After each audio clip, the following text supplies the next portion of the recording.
What's up sa inyo mga idol, nandito na naman ulit si Jomil Tech at ang kanyang mahiwagang cellphone. May ipapakita ako sa inyo kung bakit natalo sa unang pagkakataon ang Team USA at kung paano ito nagawa sa kalaban, at hindi pa natin ito itutuloy. Intro muna po tayo. At hindi pa natin ito itutuloy mga idol, huwag sana makalimutan sa portahan at mag-subscribe sa ating munting YouTube channel, at pakidamay na lang sa pag-share. Maraming salamat po.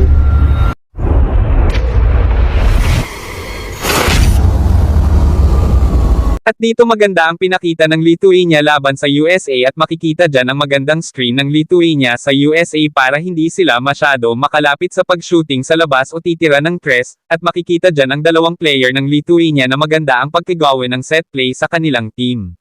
Gagawin natin ang slow motion para makikita talaga kung papaano nagawa. At sa hindi pa nakasubscribe sa ating munting YouTube channel, pasubscribe naman para aabot tayo ng 5K subscribe.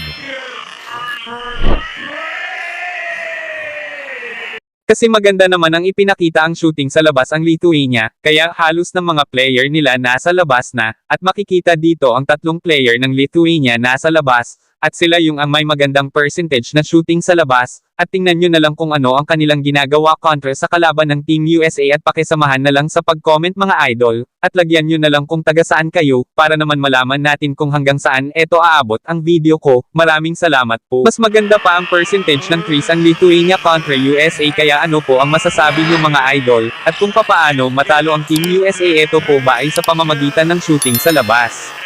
Kaya i-comment na lang sa baba. At dito medyo lumalapit na ng husto ang Team USA kaya nagawa nila na 4 na lang ang lamang ng Lithuania sa USA kaya ganawa ng magandang highlights ang Lithuania sa taga Team USA at eto po ang nangyari sa laban. Gawin natin ng slow motion para makikita talaga natin na sinadya ba eto na nadulas ang bola sa taga Lithuania o lucky pass pa lang eto kaya naka-easy to point sila. Kapag nagustuhan nyo ang video ko, baka naman, paki-subscribe naman para makukuha natin ang 5K subscribe. At eto na naman mga idol, nauulit naman, ano ba eto may lucky shot na naman ang taga Lithuania kontra USA kasi makikita talaga na mahigpit na ang pagdepensa ng Team USA at nakakuha pa ng magandang shot sa labas, kaya eto po ang nangyari.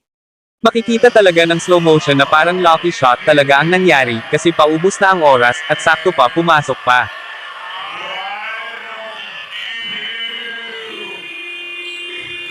At hanggang dito na lang muna tayo mga idol, at maraming salamat pala sa walang sawang panunood sa ating munting YouTube channel at sana hindi kayo nakalimutan mag-subscribe sa ating munting YouTube channel. Kapag nagustuhan nyo ang video nato, pakisamahan na lang sa pag-share at pag-comment at ilagay nyo na lang kung taga saan kayo, para malaman natin kung saan eto aabot ang video nato. Maraming salamat po.